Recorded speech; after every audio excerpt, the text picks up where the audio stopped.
Welcome back to Boilers and Beyond. I'm Jordan Jones. Purdue came back from the Bahamas with a pair of big wins. Its fifth MTE in as many years.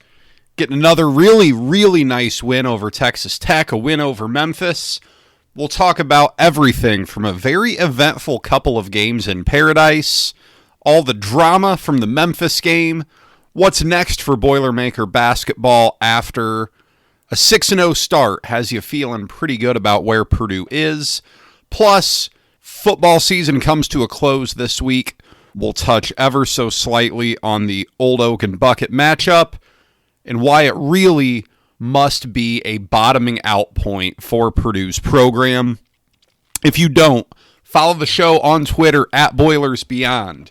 Make sure you're subscribed wherever you get your podcasts so that you don't miss an episode. I think you're going to like a lot of what's going on here during basketball season. We'll be here every week talking about Purdue basketball. Be here talking about Purdue football, too, as it looks to really right the ship after what's been a disappointing year. Subscribe so you don't miss an episode.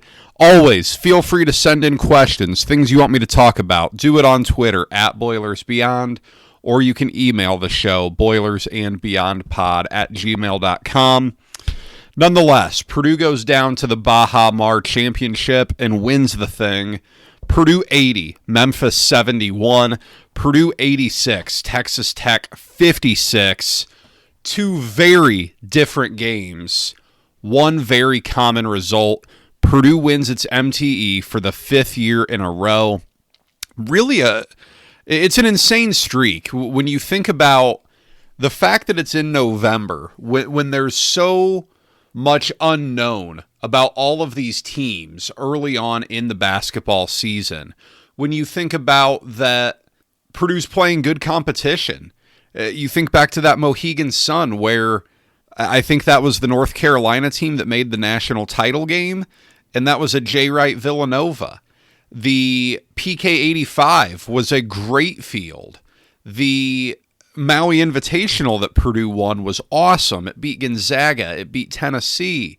Both teams that it played in the Sweet 16 and Elite 8. And then it played a Marquette team that I think made the Sweet 16 or Elite 8 that season. Ole Miss was good when Purdue played it out in San Diego last year, and you get a returning All-American in JT Toppin and Texas Tech. Purdue's playing really good teams, and Purdue has beat all of them. It's won all 10 of these games over the last, is that right? No, that's not right. 12 games, 13 games over the last so many MTEs. It's just a really impressive streak. It's incredible. It's incredible, and it's a real testament to how well Purdue is prepared entering these seasons.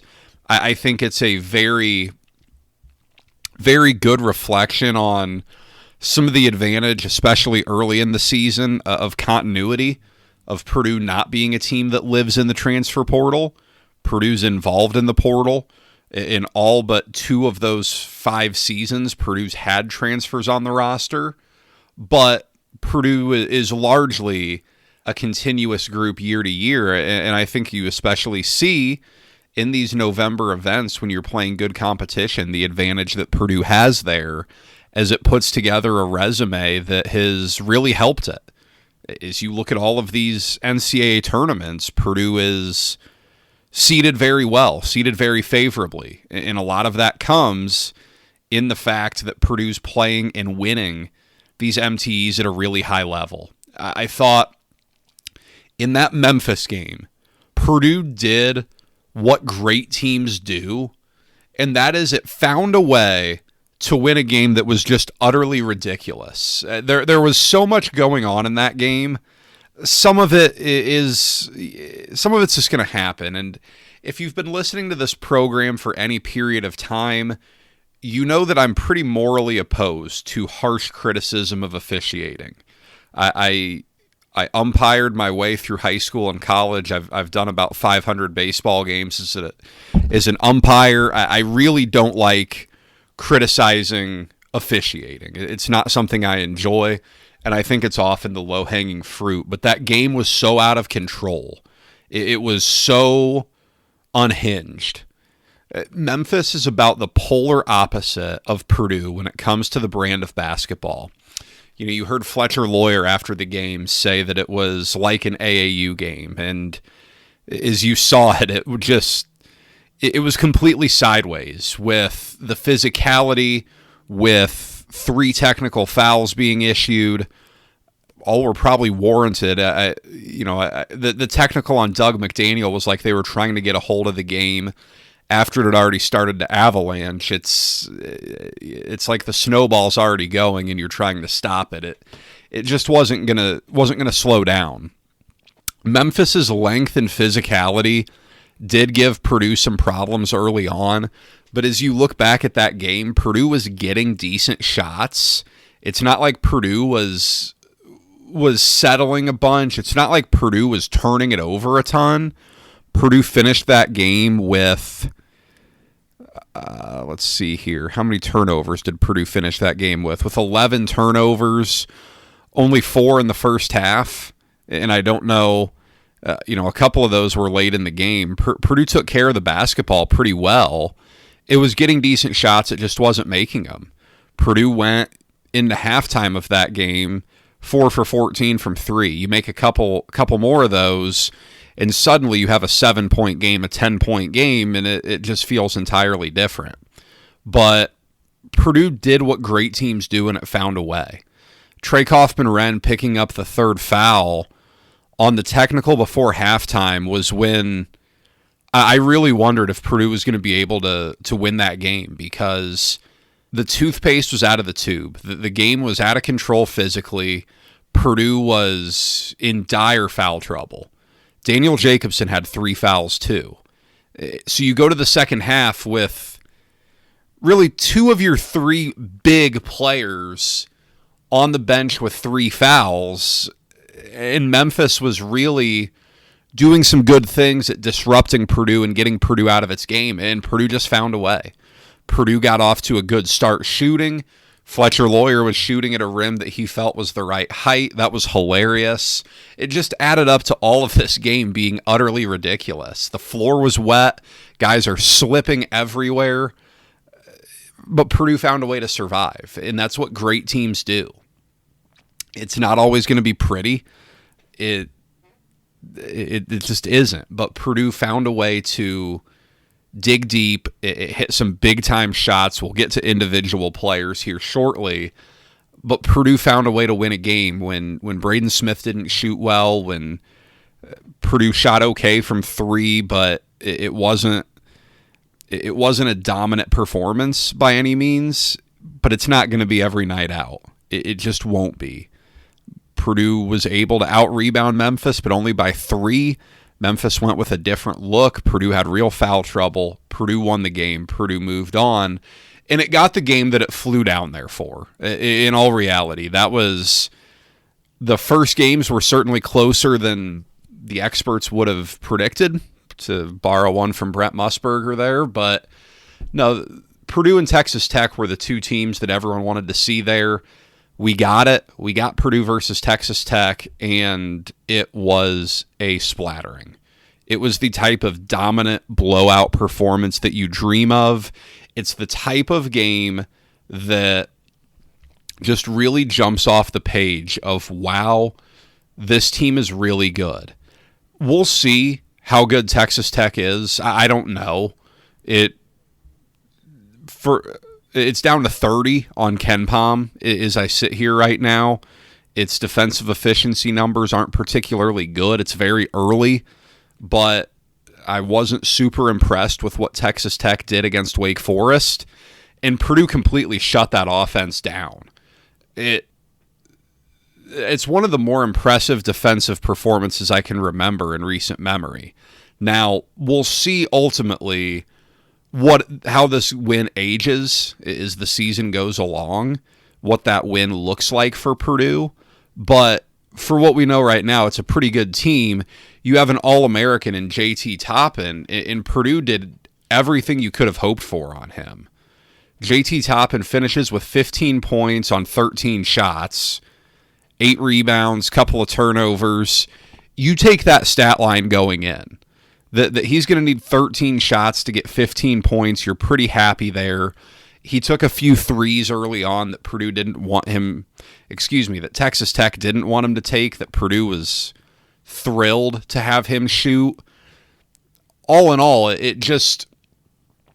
Texas Tech couldn't make enough threes in the way Purdue was defending it. It was willing to let Texas Tech shoot threes all day. It simply didn't. It didn't make enough of them. Texas Tech finished 8 of 34 from 3. It's below 24%. It's terrible. Purdue executed its game plan flawlessly, because you listen to the players in the post-game interviews, and they all basically just said that's exactly what we tried to do. We wanted to make Texas Tech beat us from 3. Texas Tech couldn't do it. Incredibly impressive performance. And then you look at the combination of Purdue's offense being really good against a good opponent. I don't know that anyone's going to mistake Texas Tech for a Tony Bennett Virginia defense, but it's a good team. And Purdue goes on a 31-3 run in the middle of the game. That just doesn't happen. It does not happen. For Purdue to do that, it's just really, really impressive. It showed how well Purdue rebounded the basketball. Purdue dominated the glass. It gets 43 rebounds to Texas Tech's 25, plus 18 on the glass. When you are shooting 25% better than Texas Tech did, that's a recipe for a blowout, and that's exactly what ensued. I can't remember the last time Purdue held a good team to 33% shooting. I can't remember a time when Purdue did something like that against a really good team, and it continues to reestablish Purdue as one of the best teams in America, bar none. Vote Purdue number 1, vote Arizona number 1. Purdue's right there. Purdue is a clear-cut national title contender. And as you look at why, Oscar Cluff just continues to be a godsend for Purdue. This was a massive addition, both literally and figuratively, because he has helped solve Purdue's greatest issue from last year, that was rebounding. At the Memphis game, he scores 11 points, 3 for 3 from the field, 5 for 5 from the foul line. He pulls down 7 boards, blocks 4 shots in a game where he has to play 34 minutes because Daniel Jacobson was on the bench with foul trouble for most of it. It wasn't an ideal situation for Purdue at all. I don't think you ever want to have a big guy playing 34 minutes if you don't have to. But he delivered. Oscar Cluff absolutely delivered. And then he comes back a night later after playing 34 minutes against Memphis, goes for 15 and 15. He has 15 points on 8 shots. Quite efficient when you're not a three-point shooter. Just incredible. Just incredible. He came out of the locker room at halftime in that game. Purdue's up 20-something. I think it was 23 at halftime. And it felt like he got every rebound of Texas Tech's misses in the first 5 minutes of that second half when Texas Tech didn't score. It took Texas Tech over 5 minutes, I think, to score in the second half. And Oscar Cluff was just a vacuum down there, picking up every rebound. Right now, through 6 games, and it's early to start looking at season-long stats through 6 games, but he's 71% from the field. He is 82% from the free throw line. He's ultra efficient. He's doing it on very low volume. This is everything Purdue could have dreamed of when it signed him out of the transfer portal. He's getting 11 rebounds per game. This is Lance Jones levels of the perfect piece for what the team needed. It really is. Fletcher Loyer won the tournament MVP. He absolutely played a huge role. He deserves it. You could make the case for like 5 Purdue guys to get tournament MVP. Maybe 5's an exaggeration. Probably 3.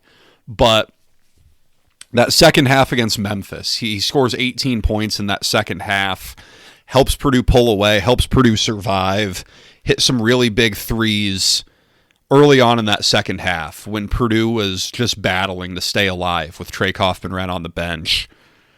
And then in the Texas Tech game, when Purdue started pulling away in the first half, because that game was close for a bit, Texas Tech was right there, and then it was like a switch flipped, and Purdue just put it in the throttle, and Fletcher Loyer hitting threes was a big part of that. Again, awesome start to his senior season. It's awfully early to look at stats, but he's making over 3 threes a game, over 16 points per game, 48% from three. He's made 20 of 21 free throws. He's been excellent. He's the best all-around offensive player that Purdue has ever had in that role of the central cut white guy from Indiana or Ohio, I guess in the case of Dakota Mathias and Ryan Smith, shooter. That's exactly what he's doing, and it's just been terrific. You could just as easily argue, though, that C.J. Cox was Purdue's MVP of the event. He was awesome. And it's really hard to do the stats thing for role players, because when you're going to sit here at the end of the year and look at C.J. Cox's stats, I don't think they're going to pop off the page. There are too many baskets, there are too many points, too many scoring opportunities that are going to go to Braden Smith, to Fletcher Loyer, to Trey Kaufman-Renn. You can't run stuff for everybody. You only have so many possessions in a game. And he's at best Purdue's fourth option on offense when he's out there with the starting five. You're not running 5 plays per game to get him a look from 3. That's life when you play with the big 3 that Purdue has. But when your role players are capable of putting together the 2-game stretch against decent competition that C.J. Cox just did, that's what makes a team great. That's what elite teams do, is they have elite stars and they have the right role players to go with them. 18 points on 7 for 10 shooting against Memphis. Big time shots. Purdue needed baskets badly, and he's just wide open in the corner, knocking down these corner threes. He hits a tough one from the top of the key. He was great. And then early on against Texas Tech, he pours in 10 quick points, picking up where he left off. 28 points in this tournament. He does so on 18 shots. Really efficient. You love what you see there. The best of C.J. Cox isn't going to come until next year, when the volume really shifts towards him, when Braden Smith and Fletcher Loyer are out there, and Omer Myers, your point guard, and he's running stuff with C.J. Cox the way that Braden Smith runs stuff with Fletcher Loyer now. But he's delivering in every way you can ask. Purdue needed someone to step up. He delivered in the biggest way. That's not going to happen every game. Braden Smith was 2 for 14 from the field against Memphis. One of those was his little random heave at the end of the first half that went in. You don't expect that a ton. But he ends up getting C.J. Cox involved to fill in that gap. And Fletcher Loyer was cold in the first half because he didn't think the rim was the right height. And C.J. Cox steps up, hits a couple of corner threes. It's that ability that when your stars aren't fully shining, Trey Kaufman-Renn fouls out of that game. When your stars aren't fully shining, you're still able to have guys step up and get you a win against a credible opponent. I don't think Memphis is great. That program is a real house of cards under Penny Hardaway, it seems like. I don't know. You got to wonder with some of those programs sometimes. Doug McDaniel, Aaron Bradshaw, are those the guys you're really going to build your program around? I don't think so. But it's probably a good thing that Purdue played that Memphis game, now that it's survived it, now that it won. If you think that's the last game like that you're going to see this year, I have some beachfront property here in Indiana to sell you. Not talking about Lake Michigan Beach either. This is what you're going to see against some of the lower level teams in the Big Ten. They are going to try to drag Purdue into a mud wrestling contest. I'm looking at you, Rutgers. I'm looking at you, Northwestern. It's all the usual suspects. But teams are going to get ultra physical with Purdue and dare the officials to blow their whistles. I don't know how many of those teams have the sheer length and athleticism to try to get into an up and down game the way Memphis did. Memphis was kind of hilarious because if it wasn't Doug McDaniel, who did give Purdue some real problems, Memphis was either getting a good shot within like the first 7 seconds of the possession, or it just was getting nothing going.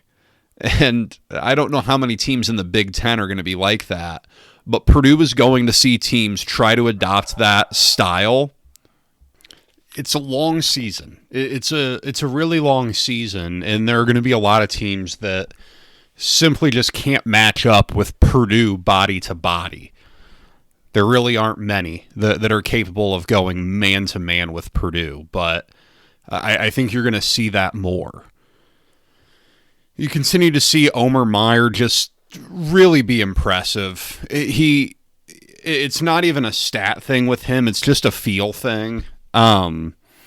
He's so confident as a freshman, and it's just such a professional feel you get with him, which of course makes sense because he was a professional playing professionally in Israel. But you just see the difference. You see how mature he is.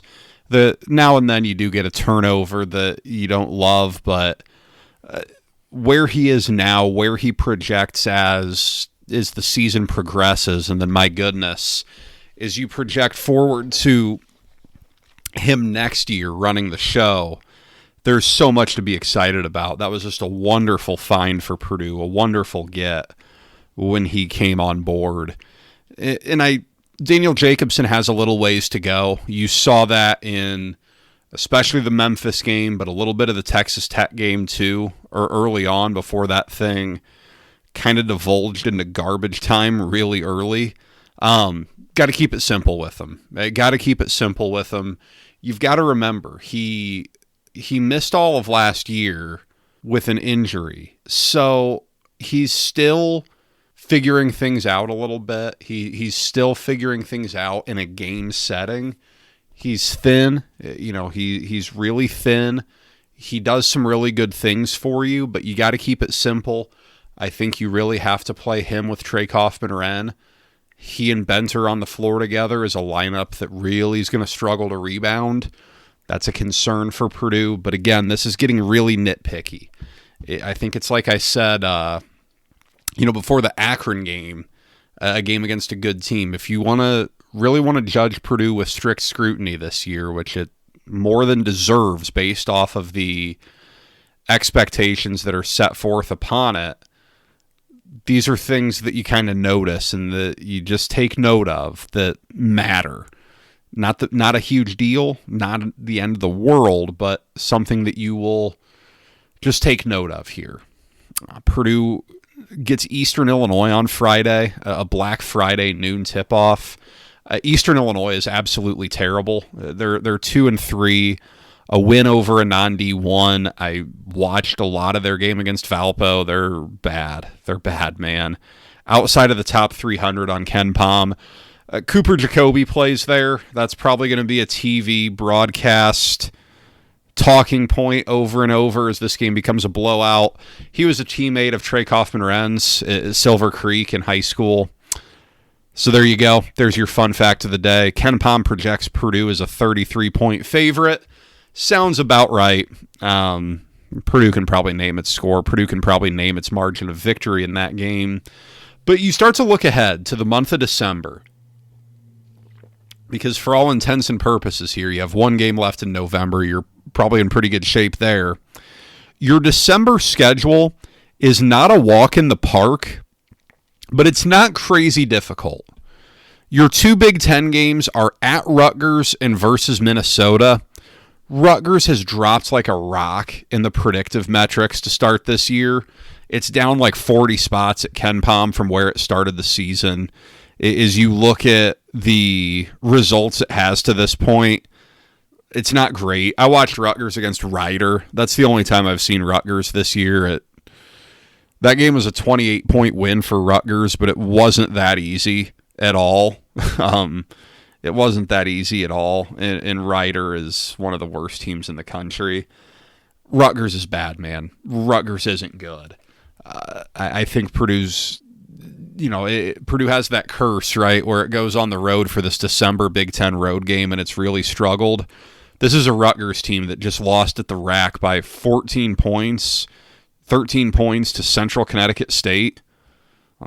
That's the Central Connecticut State Blue Devils, not the Duke Blue Devils. That's not a good team to be losing by double digits to. That's the Central Connecticut Blue Devils that lost by 20 plus to Quinnipiac. It's a Quinnipiac basketball team, not the Quinnipiac political poll. Not great. Not great at all.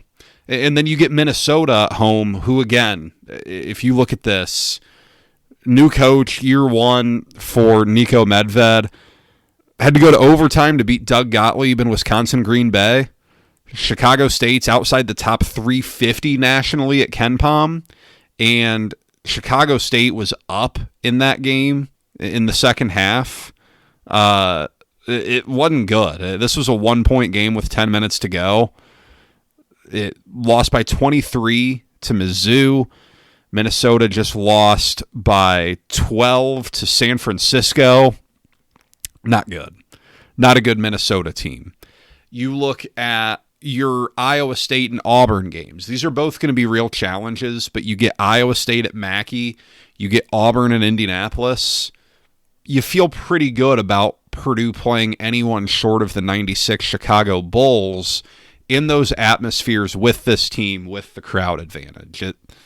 That's kind of what you're working towards all season, is that crowd advantage in the NCAA tournament.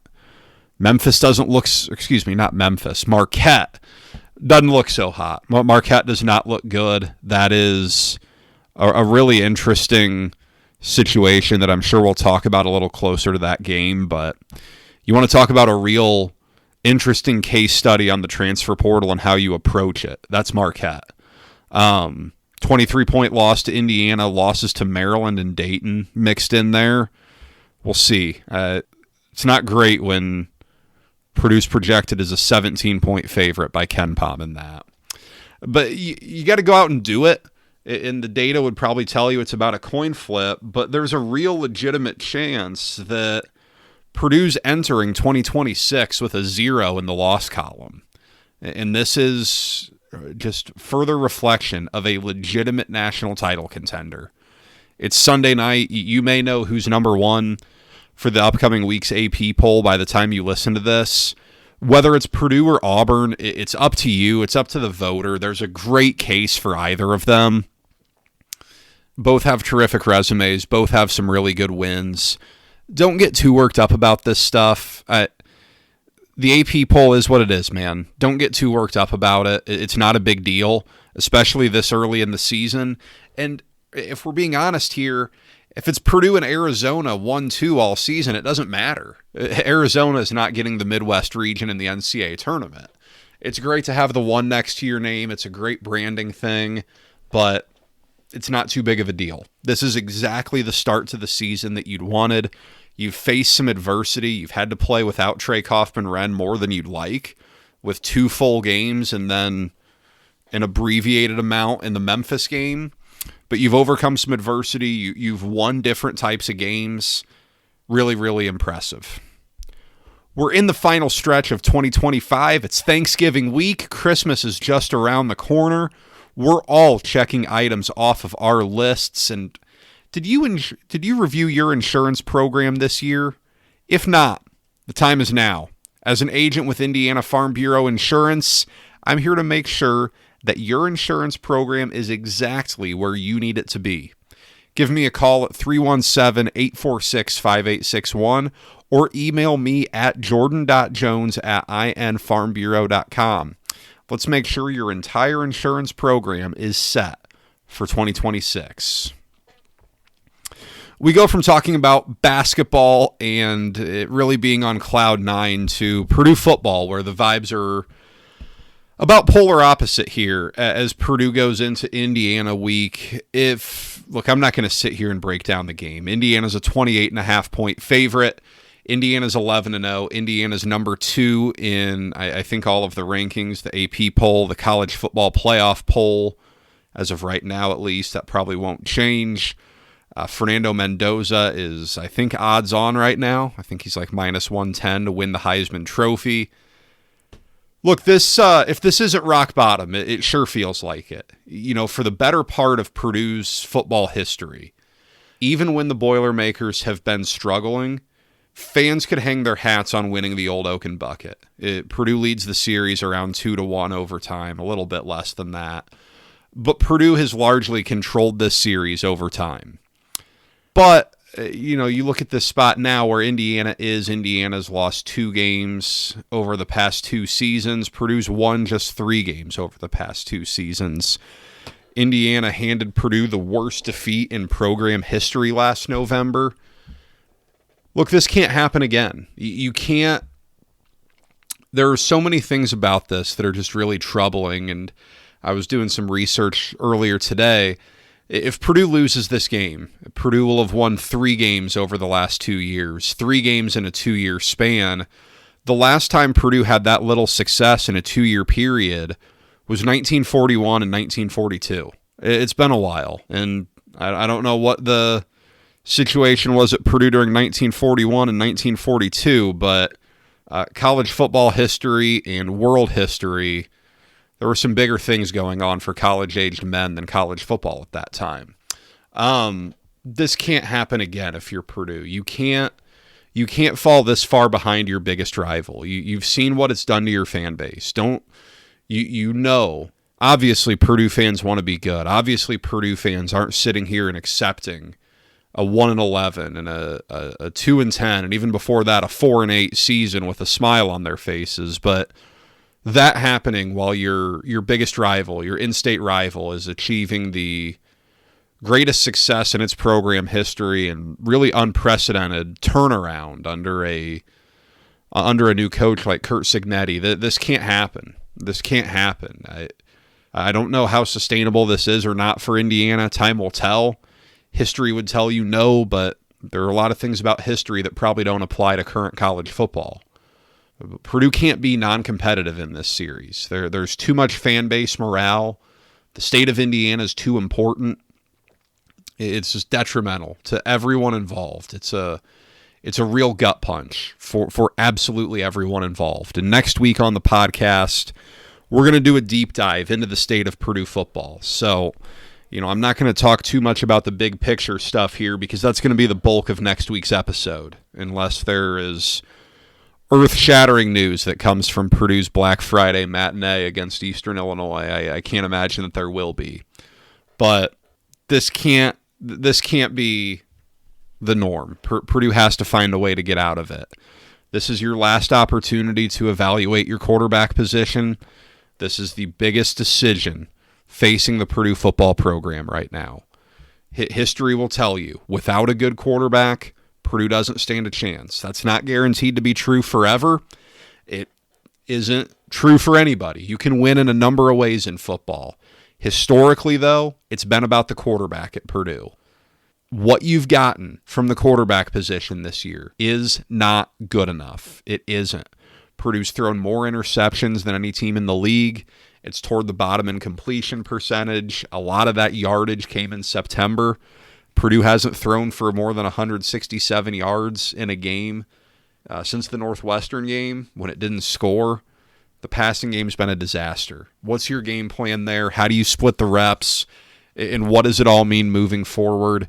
It's a chance to evaluate any guy you need to evaluate because Purdue's going to have a month. The portal looks a little different this year. The portal doesn't open until January 2nd, but guys are going to be making those decisions, and you're going to be having those conversations early.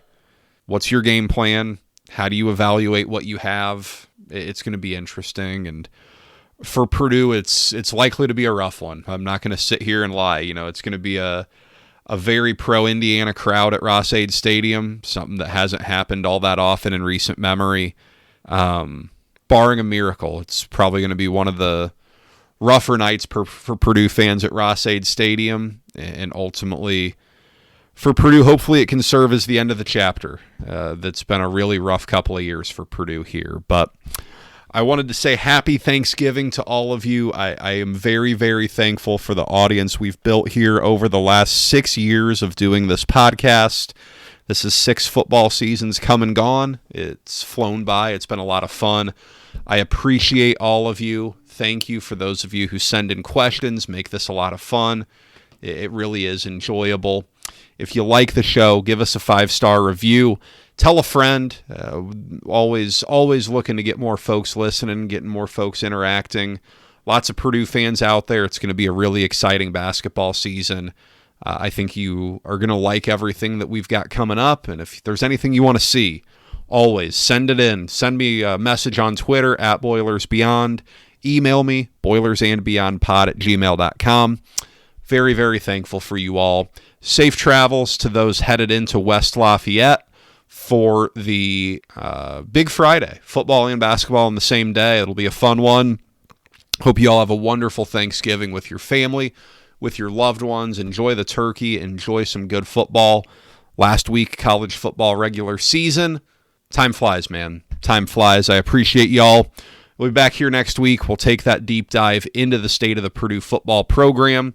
Subscribe, follow, you know what to do. I'll talk to you next week, guys. Happy Thanksgiving, safe travels, take care.